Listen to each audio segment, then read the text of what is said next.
They created some of the greatest anthems in rock history, yet offstage, they could barely stand each other. Steve Perry's voice and Neal Schon's guitar built Journey's empire, but their rivalry nearly tore it apart. The beginning of the partnership. In the early 1970s, Neal Schon was already something of a prodigy. At just 15, he had been invited by both Eric Clapton and Carlos Santana to join their bands. He chose Santana, which gave him a crash course in the world of professional rock. By the time he co-founded Journey in 1973, Schon had the confidence and chops of a seasoned veteran, even though he wasn't yet 20. Journey's earliest years were far from the glossy, chart-topping image fans know today. Their sound leaned toward fusion and progressive rock, with long instrumentals that showcased virtuosity but didn't connect with the mainstream. Critics praised the musicianship, but record sales lagged. Behind closed doors, Columbia Records executives began to push the band toward a more commercial style, or risk being dropped entirely. Enter Steve Perry. His path to Journey was far less straightforward. Perry had been grinding away in smaller bands, often on the brink of giving up. He carried demo tapes everywhere, hoping for a break. When manager Herbie Herbert pushed Perry for an audition, Schon and other members were skeptical. Perry's style, smooth, soulful, almost pop-leaning, was a stark contrast to the experimental sound they'd built. But when Perry opened his mouth to sing, everything changed. His crystal-clear tenor soared over the band, cutting through with a mix of vulnerability and power that few rock singers could match. Schon himself later admitted that the first time he heard Perry sing Lights, he knew the band's future had shifted forever. Journey had just found the missing piece. The partnership worked because it was, at first, built on mutual admiration. Perry respected Schon's guitar wizardry, often calling it the band's engine. Schon admired Perry's voice, labeling it a gift that could take their music to arenas around the world. Together, they crafted Infinity in 1978, their first album with Perry, and suddenly, Journey had hit singles, radio play, and sold-out shows. Songs like Wheel in the Sky and Lights showcased how Perry's melodic instincts and Schon's fiery solos could fuse into something bigger than either could do alone. Fans responded instantly, and the record label poured in more support. The formula was set. Perry's soaring emotion, Schon's electrifying guitar, a combination that felt unstoppable. But within that admiration was a hidden imbalance. Schon had founded the band, but now Perry was becoming the face of it. The seeds of rivalry weren't obvious yet, but they had already been planted. The rise of tension. By the early 1980s, Journey wasn't just a rock band, they were a global sensation. Stadiums filled to capacity, MTV rotated their videos non-stop, and the band's name had become synonymous with arena rock. Yet while the crowds were screaming in unison, backstage things were beginning to shift in ways that would quietly pit Steve Perry and Neal Schon against each other. Steve Perry's voice had become the brand. Fans referred to him as The Voice, a title that stuck, and not just because of his vocal ability. Perry had charisma, good looks, and a stage presence that cameras loved. When magazines put Journey on the cover, it was Perry's face they zoomed in on. Reporters often requested interviews with Perry specifically, sometimes leaving Schon and the other members feeling sidelined. Schon, who had co-founded Journey and shaped its original direction, began to feel the spotlight slipping away. For years, he had been the band's anchor, the prodigy who carried its vision. Now, the press barely mentioned him, except as Perry's guitarist. To someone as ambitious as Schon, it felt like erasure. This imbalance spilled directly into the songwriting process. Perry leaned toward melodic, radio-friendly ballads that highlighted his soaring tenor. Schon, a guitar player at heart, preferred harder, edgier rock tracks that showcased his shredding and Santana-inspired improvisations. For every open arms that Perry pushed through, Schon wanted a stone in love to keep the band's rock credibility intact. Behind the scenes, debates often grew heated. Perry, supported by record executives who saw dollar signs in his pop-friendly style, gained more influence over which songs made the final cut. Schon, who had once been the leader by default, now found himself fighting for space. The shift wasn't just musical, it was personal. Fans, of course, had no idea. To them, Journey looked like a perfectly united front. On stage, Perry and Schon stood side by side, trading energy as Perry belted and Schon ripped through solos. But the tension was real. Schon began to see Perry not only as a collaborator, but as a rival for the band's identity. Perry, meanwhile, felt the weight of being the face of Journey, and sometimes leaned into it, intentionally or not. What was once admiration was slowly mutating into competition, and as the spotlight grew hotter, the cracks in their partnership widened. Creative control battles. By the time Journey was recording Frontiers in 1983, the creative tug-of-war between Steve Perry and Neal Schon was impossible to ignore. Perry had become more than just the singer. He was now a driving force in production decisions, pushing for polished, emotionally charged songs that leaned into his vocal strengths. Schon, however, wanted to preserve the band's rock roots, with guitar-driven energy and experimentation. In the studio, this clash often played out in real time.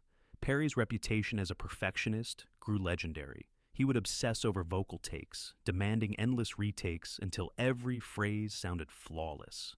To Perry, it was about creating timeless records. To Schon, who thrived on raw energy and spontaneity, the endless tinkering drained the life out of the music. Bandmates recalled long nights where the tension was thick, with Perry and Schon barely speaking as they fought for dominance over the sound. One of the most telling examples came with the Frontiers album itself. Some of Neal's heavier rock tracks didn't even make the final cut.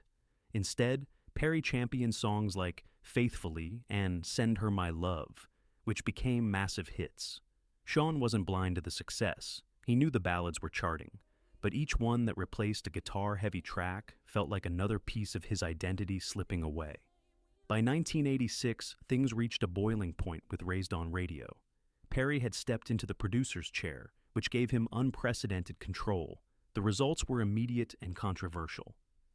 Longtime members Ross Valerie and Steve Smith were let go, replaced by session players who could deliver exactly what Perry wanted in the studio.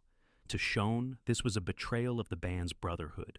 Journey had always been a unit, but now it felt like Perry's personal project. Even the musical direction of Raised on Radio revealed the divide. Tracks like Be Good to Yourself carried more pop gloss, while Neal fought to inject some grit with his guitar lines.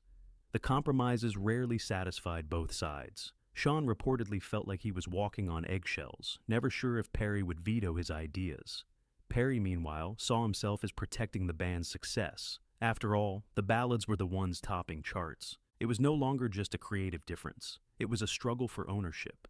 Who defined Journey? Its founding guitarist, or its golden-voiced frontman? That question hung over every studio session, and with each album, the rivalry dug in deeper. The breaking point. By the mid-1980s, Journey's success was undeniable, but behind the curtain, the band was splintering. Years of creative tension between Steve Perry and Neal Schon were beginning to take a personal toll. What had once been professional disagreements in the studio now spilled into their ability to function as a band. Perry's perfectionism and his increasing role as producer during Raised on Radio left Neal feeling boxed out. The tour that followed was equally fraught. Members were shuffled, schedules were erratic, and Perry's reluctance to push forward with grueling performances created waves of frustration. Neal, who thrived on live energy and constant motion, saw his vision for the band stalling under Perry's slower pace. After the Raised on Radio tour, Journey essentially went dormant. Perry retreated into his private world, burned out by fame and grappling with personal challenges, while Neal threw himself into other projects, including Bad English and solo ventures. For fans, the silence was deafening. The biggest rock band in America had vanished almost overnight, and whispers of a permanent breakup began to circulate. Then, in 1996, hope returned with Trial by Fire. The reunion was hailed as a miracle, and the album proved that the magic between Perry's voice and Schon's guitar hadn't faded. Songs like When You Love a Woman soared up the charts, reminding fans why Journey had once ruled arenas. For a moment, it looked like the old wounds might finally heal. But fate had other plans. Just as the band prepared for a world tour, Perry suffered a serious hip injury during a hiking trip in Hawaii. Doctors recommended surgery. Perry hesitated, reluctant to go under the knife. Schon, eager to keep the momentum alive, pushed for answers. Weeks turned into months, and the tour was postponed indefinitely. For Neal, this was the breaking point. Journey couldn't survive on pause, not again. He wanted to move forward, with or without Perry. For Perry, the pressure to undergo surgery on someone else's timeline felt like betrayal. He refused to be cornered into a medical decision. The standoff ended decisively. Schon moved to replace Perry, and Perry walked away. Fans were devastated, but the writing had been on the wall for years. The rivalry that once created hits had finally destroyed the partnership. After the split, when Steve Perry walked away in the late 90s, the news sent shockwaves through Journey's massive fan base. For many, Perry wasn't just a singer, he was Journey. His voice had become the soul of the band, and his absence left an emotional void that seemed impossible to fill. The reaction was immediate and polarized. Some fans declared they'd never buy another Journey album or ticket without Perry. The rallying cry, "No Perry, no Journey," became a permanent refrain. But Neal Schon wasn't about to let the band die. To him, Journey was bigger than one man, no matter how powerful his voice. In 1998, Schon recruited Steve Augeri, whose vocal tone carried echoes of Perry. For a time, it worked. Journey toured again, filling arenas and keeping the brand alive. But critics often labeled Augeri as the replacement, and no matter how well he performed, comparisons to Perry never faded. Then, in the mid-2000s, Augeri's vocal health faltered, and Schon once again faced the challenge of finding a frontman. His determination was unwavering. He believed the songs were timeless and deserved to be played live, regardless of who sang them. That persistence led to one of the most remarkable twists in Journey's history: the discovery of Arnel Pineda. Schon stumbled across Pineda on YouTube, performing Journey covers with a Filipino cover band. Arnel's uncanny ability to replicate Perry's tone stunned fans and critics alike. In 2007, Schon invited him to join Journey. It was a bold move, and it paid off. The band surged back into arenas, introducing Journey's music to a new generation of fans. But even as the crowds cheered, Perry's shadow loomed large. Fans debated endlessly online. Was Neal preserving the legacy or exploiting it? Perry's silence only added to the mystique. While Schon gave interviews about moving forward, Perry remained almost entirely absent from the public eye, fueling speculation about whether bitterness, health, or pride kept him away. The divide between Perry loyalists and Schon supporters became its own subplot in Journey's story. To some, Perry was the integrity of the band, walking away on his own terms. To others, Schon was the warrior who refused to let the flame die. Their rivalry, though no longer face-to-face, lived on through the choices they made, and through the fans who refused to let go of the debate. Public rivalry. After Steve Perry's departure, both he and Neal Schon rarely addressed each other directly, but their rivalry played out in subtle and not-so-subtle ways.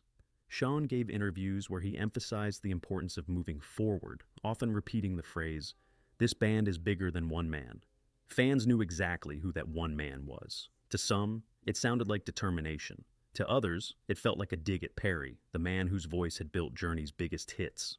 Perry, by contrast, remained mostly silent. He rarely granted interviews, and when he did, he spoke carefully, often avoiding Schon's name altogether. But silence, in many ways, was louder than words. It fueled speculation that Perry carried resentment toward his former bandmates, especially Schon, for choosing to replace him rather than waiting out his recovery. The dynamic resurfaced in a big way in 2017, when Journey was inducted into the Rock and Roll Hall of Fame. For fans, it was the reunion moment they had been dreaming of for decades. Perry did attend the ceremony, and the crowd erupted when he stepped on stage. His presence alone reminded everyone of the magic he brought to Journey. But when it came time to perform, Perry declined. He congratulated Arnel Pineda warmly backstage, thanked fans during his speech, and acknowledged the band's achievements. But he never sang a note with Schon and the rest of Journey. Schon led the performance with Arnel, while Perry stood aside. The symbolism was impossible to ignore. Perry was part of the legacy, but no longer part of the band. In the years since, Schon has continued to tour relentlessly under the Journey name, often sharing updates on social media. Perry, meanwhile, re-emerged with a solo album in 2018, but has avoided any hint of a reunion. Rumors have swirled about private offers for Perry to rejoin, all of which he's reportedly declined. For fans, the coldness between the two has become part of the story. Every public appearance, every interview, every absence is scrutinized for meaning. The rivalry, once confined to studio battles, now lives in the space between Perry's silence and Shon's determination to carry the Journey name forward. Legacy of the rivalry. Looking back, the rivalry between Steve Perry and Neal Schon wasn't just about two men, it was about the soul of Journey itself. On one side stood Perry, the voice that millions of fans associated with love, heartbreak, and the soaring anthems of the 80s. On the other stood Schon, the tireless guitarist who refused to let the band fade, carrying its name into new decades and new audiences. Their push and pull created a tension that, ironically, became the very heartbeat of Journey's legacy. Fans still debate it passionately. Some argue that Perry's decision to walk away preserved his integrity, that he refused to compromise his health, his values, or his art.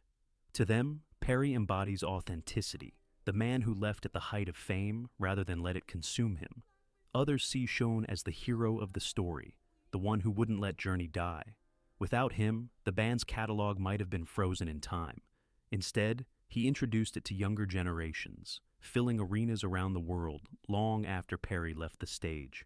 That duality, the dreamer who walked away and the fighter who carried on, has turned their rivalry into legend. It's a reminder that great music doesn't come from harmony alone. Sometimes it's born from conflict, from two visions colliding and sparking something greater than either could create alone. Even today, Perry and Shon's rivalry colors every discussion of Journey's place in rock history.